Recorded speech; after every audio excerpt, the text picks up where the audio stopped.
Hello my spooky crew and welcome back to my channel, or welcome to my channel if this is your first time here. My name is Alex and thanks for coming to my spooky corner of the internet. And I am back from taking a break.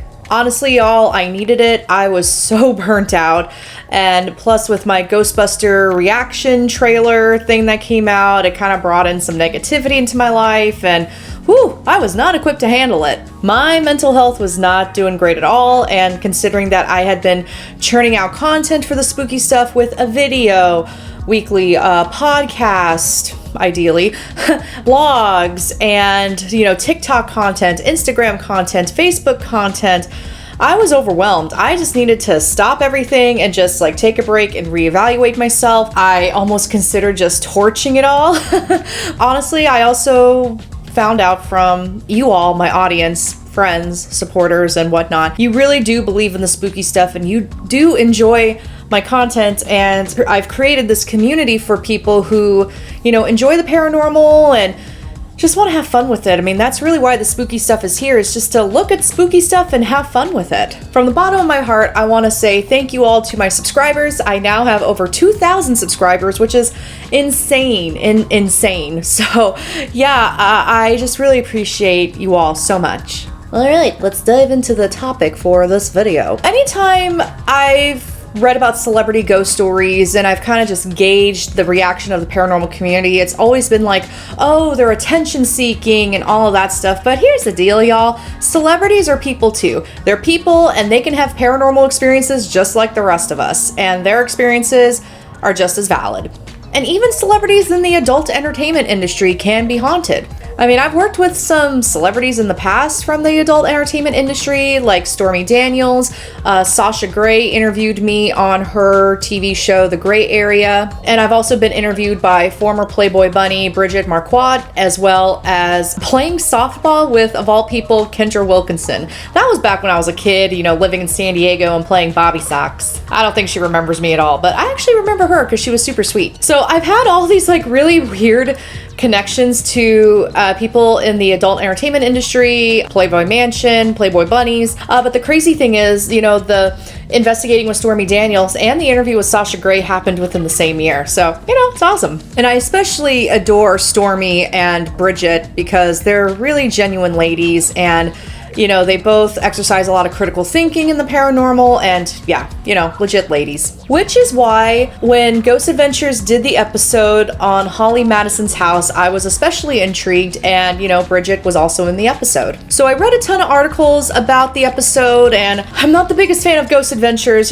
full disclosure here. It's just not my style of investigating or my style of entertainment right now. But they're obviously doing something right because, I think they're on season 25. So after reading the articles, watching the episode, I have a lot of thoughts. Before we get started, be sure to click on that subscribe button and give this video a like, and be sure to click on that notification bell so you'll be the first to know when I upload a new video. YouTube is kind of weird. If you don't click on that notification bell after subscribing, you may never hear from me again. I'll be lost into the void of YouTube. All right, so besides coming back from a break, I do want to talk about some things coming up down the pipeline. I know in a year or two it's totally going to be irrelevant, so don't worry, I'm going to put the timestamps in this video so you can skip all this mumbo jumbo if you want to. Alright, so big news. I'm releasing a book in October 2021, which is next month.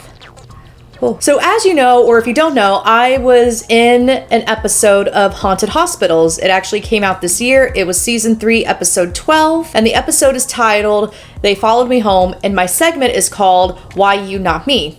And my segment was only about 18 minutes long, and they only had so much time to work with to tell my story. So basically this book, what it is, it's me telling the full story of my experience of having an out-of-body experience and then picking up a spirit attachment in the hospital. There's a whole story behind the episode that I think really needs to be told, which is why I wrote the book. So think of this book as filling in the blanks and filling in the plot holes. So to get updates on the upcoming book, be sure to follow me on Instagram, TikTok, Facebook, what other social media platforms are there? Twitter.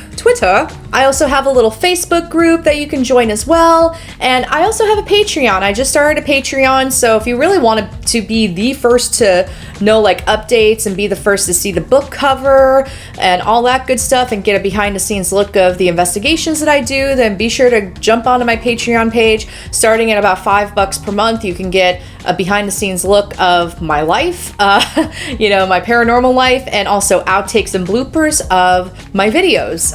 So if you want to jump on board with the fun, then click on the description and click on the link tree in the description and it'll take you to wherever you want to go. All right, enough about me and enough about me yammering about me. Let's get started. As we know now, Holly Madison's home in Hollywood Hills is haunted. So at the time that this video was made, she had moved in about 9 years ago, and from day one, she was experiencing activity. Immediately, she was hearing things like stuff crashing and stuff falling down, but nothing was different. So like hearing crashing, phantom noises, yeah, a little strange. Then in the last year and a half, it got worse. So things like her bedroom door was slamming open, and it was opening by itself with no explanation. Holly said that she was also hearing a voice say hello to her, and it was so close to her she thought it was an actual person, and she thought there was an intruder in her house. And that's actually one of Holly's biggest fears, is having an intruder in the house. I mean, she's a public figure. Yeah, that's a valid fear. Holly Madison's beau, Zak Bagans, I don't know if they're still together, but yeah, because he referred to her as a friend in the episode, but it was known that they were romantically connected. This is not a celebrity dating channel, but anyway, you're in a relationship with one of the most famous ghost hunters in the world, and I think they have been together in the last 2 years, and then things got worse in her home in the last year and a half. Huh. That's interesting. I didn't think about that until now. So things have been getting worse in her home in the last, year and a half, and Zak said that he and his team would help. What I thought was interesting, and actually I've described haunted homes like this, it's like having a roommate without a physical body. And Zak actually made that reference in the episode, so I was actually kind of happy. So Zak did an exclusive interview with People magazine, and he was saying that, Holly was telling him about the activity and how terrifying it was and how hard it would be to be alone there at night. And basically the idea was, we need to try to figure this out and why it's happening. Now, to be fair, and this is my criticism of Ghost Adventures, in my opinion, it doesn't mean it's true, it's just my opinion, I feel that Zak can be a little dramatic and over dramatize and exaggerate activity that's happening sometimes. You hear a knock and it's like, oh my gosh, it's a demon. That's my biggest criticism with Ghost Adventures. So when he says things like, oh, this is absolutely terrifying, I'm kind of I don't know. So Zak was aware of the paranormal activity happening in Holly's house for a while. I mean, I imagine if they're in a relationship, it probably came up quite a bit. And I'm kind of wondering why it took a year and a half for him to investigate it. Because, I mean, if I was dating a famous ghost hunter and I had a haunted house, I mean, I could even use that as a pickup line, hey baby, want to investigate my ghosts? And then Zak also told People magazine that he didn't realize how serious the situation was until recently, and that was because Holly was telling him what was going on and things that she had seen. And Zak felt that some of the activities she was describing actually put her in dangerous situations. And as I was reading the article, because I read the article before I watched the episode, I thought more would have been elaborated, but they didn't, so I'm not sure exactly what was happening. And I think one of the biggest turning points of Holly's situation was her handyman apparently had a physical attack happen. He was outside the house, he was working, and I guess something nudged him, but then he was describing it more as something pushed him down the hill. And Holly lives in Hollywood Hills. I mean, they're hills. They are hills. There shouldn't be houses on these hills. There are hills, and there's drop-offs. I mean, you don't want to take a tumble down those hills in Hollywood Hills. Now, what really piqued my interest was Bridget Marquardt's involvement in this. So she and Patty Negri and Holly had a seance in Holly's home, and they were hearing things like knocking. They had some really weird things happen. And then the day after the seance, Holly's roof collapsed. And also during the seance, Bridget talked about how she saw a dark mass in the room. Zak's team also did some historical research, and they also consulted psychic medium Patty Negri, who I just mentioned.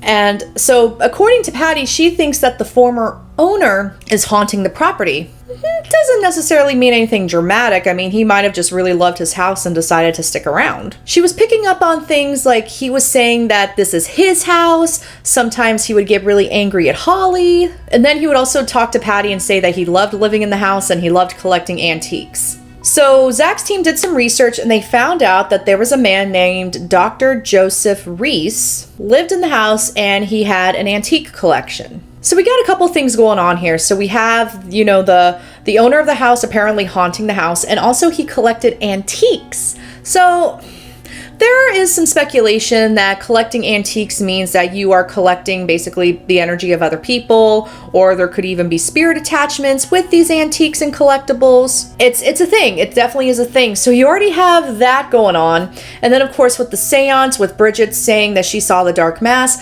like I said earlier, she's a critical thinker. So if she says that she saw something, I believe her. I mean, Bridget knows her stuff. She's incredibly smart. She has her podcast, Ghost Magnet. She's talked to a lot of really smart people in the paranormal field, and she knows her stuff. So we got the whole, former owner living in the house. We got the antiques. Holly was also saying that she was starting to feel like she was channeling someone else's feelings, and that these feelings weren't her own, and they were really dark feelings, and she was getting moody. And then on top of that, if that wasn't enough, the surrounding Hollywood Hills apparently is a vortex or has portals because, you have the rock makeup of it, and you also have the hills, which means like turbulent energy. And then apparently there's elementals around Hollywood Hills. And actually I do believe that because there's something really freaky around the Hollywood sign. I've been there at night. No. Holly claimed that she saw like a creature, but it was like a human on all fours in her yard, and she compared it to like something like Gollum from Lord of the Rings. Smeagol is a ghost of souls. Sorry. So this little creature crawled down the hill and it disappeared. Now it could have been like a bobcat or a coyote with mange. Yeah. So Zak and his crew go in and do their investigation. Zak is starting to feel some really weird energy in the same room where Bridget saw the mass. He also picked it up on camera. There was a lot of things happening with this episode that I'm like, interesting. He also believes that they were able to communicate with Dr. Reese through, flickering lights and EMF spikes. His tri-field meter was spiking quite a bit. And during the investigation as well, Zak felt like there was something touching the top of his head. And they were using a radio sweep, a paranormal puck. I mean, a lot of different words were coming through. I thought it was interesting that in that same room, he saw the dark mass where Bridget also saw the dark mass. Then Holly agreed to have cameras rolling as she slept. And then around 3 a.m., there was this loud crashing sound, but they were very specific about the way that the sound was sounding like. That kind of makes me feel a little suspicious. They described it as like there was things being thrown off of a desk, which I'm like, if I heard a crashing sound, I don't think that would be my first thought of like, oh, it sounds like things are being thrown off a desk. Like I would think like, oh snap, something fell. So that description is a little suspicious to me. But anyway, but at the end of the day, they presented the evidence to Holly. Holly has no intention of leaving her house. It's a beautiful house. I wouldn't leave either. And Zak commemorated how brave Holly is, but they didn't really offer a solution. I think that's kind of what bugged me. Yeah, it was just like, okay, yeah, your house is haunted, bye. Which, I don't know. Anyway, there's a lot more going on here, which is why I'm going to kind of do an analysis here as a paranormal investigator who does residential cases. So here's my take. If I were to take the episode and the articles that I've read at face value, definitely something is going on in Holly Madison's house. But I'm going to be honest, I'm not sure if the activity is that volatile, but I also don't know if the activity between inside the house and outside the house is necessarily connected, because I notice like the more physical manifestations, like the handyman getting nudged or pushed, and then Jay from the Ghost Adventures team seeming like that he got pushed down the hill as well. That could be something else if I were to take it at face value. Considering that there's speculation that there's elementals in the area, maybe we're dealing with like fae or some sort of nature spirit. I don't know. But the activity inside the house doesn't seem to be that volatile. I mean, doors opening, a door opening. Okay, could be somebody trying to say hello, or it could even be residual, like maybe Dr. Reese liked to swing open that door. And then the hello, that could have been somebody just saying hello to Holly and that's it. Now, of course, seeing a door slam open by itself is terrifying. Hearing a voice from somebody that's not there is terrifying. I mean, hearing footsteps, doors locking by themselves, and hearing crashes, yeah, that all could be very terrifying to experience if you don't know what it is. But a lot of this activity kind of reminds me of residual hauntings, meaning it's just like kind of playing a recording and it's not necessarily intelligent. The questions that, Zak and the team were asking, they were good questions, but I didn't really get like the whole, oh, this is an intelligent response. I was kind of getting more of a residual feeling from it. I mean, seeing a shadow is freaky too, but who's to say that it's just a regular person and that's how they manifest? I mean, seeing a dark mass, yes, is scary, but is that dark mass actually evil? Maybe, maybe not. I mean, Holly hasn't had like physical attacks on her, like she doesn't have scratches or bruises.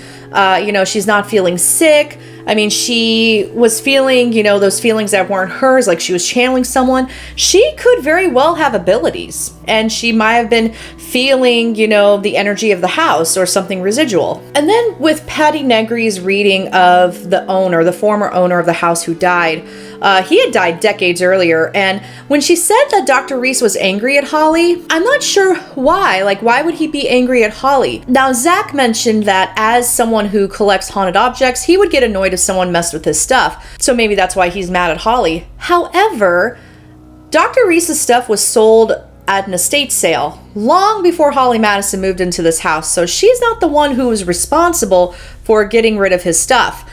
Now, if there are former owners of the house, I have to wonder, like, did they experience stuff too? But Dr. Reese being mad at Holly, I mean, unless she did some massive renovations, I don't really know why he would be mad at her, besides the fact that, he's just living in her house. It could explain why the roof collapsed, I don't know. So going back to Hollywood, Hollywood is a freaky place. I'm very much attracted to the energy of Hollywood. I spent a lot of time in Hollywood in 2013. I was there like weekly, staying overnight. I was living in San Diego, being a working actress, driving up and down LA and Orange County. So I'm very familiar with that area. It's got a strange energy to it. I don't know if it's the dynamic of the entertainment industry up there, or, if there's something more spiritual going on there.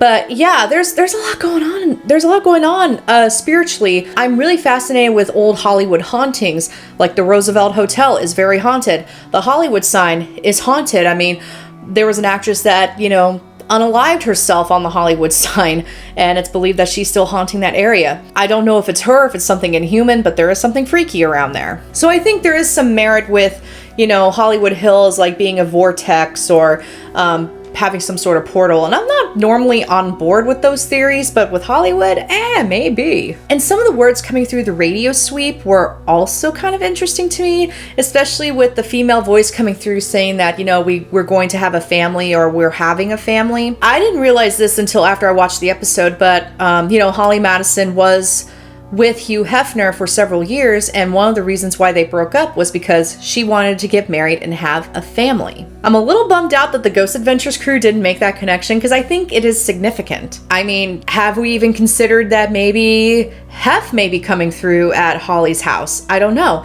Especially given the circumstances that caused them to break up, maybe there's something else there. Or Holly carried that emotional weight of that breakup with her, and then it just physically manifested outside of herself. There's so many theories with the haunting at Holly Madison's house. I mean, I can go down a rabbit hole with this. The other thing that really concerned me too was the physical attacks on the handyman and Jay Walsley. I think that's how you say his name.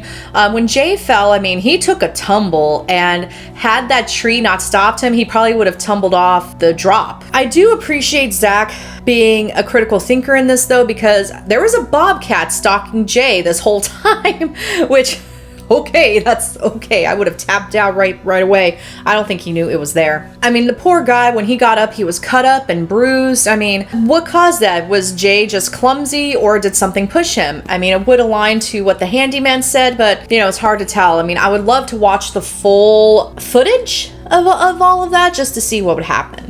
Yeah, so that's my take on the Ghost Adventures episode and Holly Madison's haunting.